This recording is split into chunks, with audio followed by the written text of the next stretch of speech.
Nagsagawa ng isang pagpupulong ang mga lider ng Arizona Asian Community upang talakayin ang mga umiiral na alalahanin kaugnay ng mga operasyon ng Immigration and Customs Enforcement o ICE. Layo ng pagpupulong na mabigyan ng tamang impormasyon ang iba't ibang sektor ng komunidad sakaling magkaroon ng ugnayan sa mga immigration officers. What we're trying to do as a group of community leaders is to try to figure out what our response is going to be. How are we going to deal with the upsurge in immigration enforcement?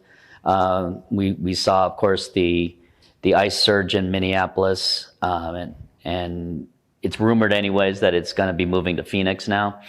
I haven't quite seen that yet, but nowadays I'll believe anything. Ayon kay Attorney Dan Balicer ng Balicer and Sigal Law Office, mahalagang manatiling kalmado at mahinahon sa anumang pakikipag-usap sa mga otoridad. First of all, you need to be aware of what your immigration status is. And if you're a green card holder or if you're a U.S. citizen, have proof of that. While they might be able to find proof of that after you've been placed into custody for several days, it would be nice if you had that, right in the beginning. That's the first point. So if you're a green card holder, carry your green card. It's actually the law that you have to carry your original green card with you at all times. If you're a U.S. citizen, I haven't gotten yet to the point where I'm rolling around with my blue passport, with my U.S. passport, but it might be time to start thinking about doing that.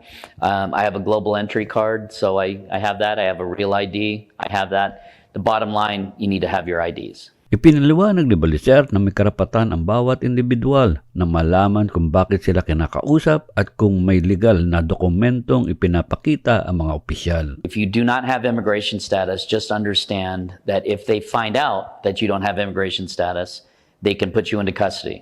They can put you into custody until they find that out. So it's important to have a plan before any kind of law enforcement comes your way. That plan should include having documents such as birth certificates, marriage certificates, birth certificates of children, proof of your name and address, so you have a proof of address if you've been filing taxes.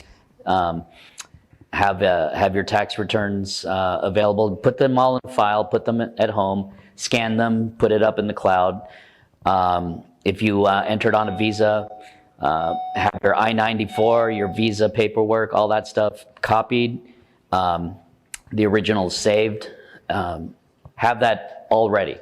Dagdag pa niya, ang kaalaman ukol sa proseso ng immigration ay mahalaga hindi lamang sa Filipino-American community, kundi pati na rin sa iba pang Asian at ethnic groups sa Arizona. Also understand that if you're encountered by a law enforcement officer, don't run away, don't resist.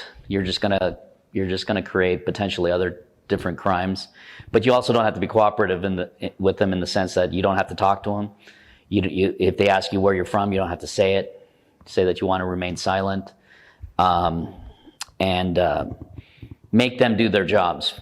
Don't do their jobs for them, but do it, of course, in a respectful way that's not going to get you into any kind of physical altercation with immigration, because we've seen recently over the last couple of weeks what could happen for people who make certain ICE agents unhappy. Hinikayat ng mga community leaders at legal expert ang publiko na manatiling informed, kalmado at maagap sa pag-unawa sa kanilang mga karapatan, lalo na sa harap ng mga sensitibong isyung may kinalaman sa immigration. Kasama si Maricel Borgoño, Dong Robles para sa The Filipino Correspondent Network Global, Phoenix, Arizona.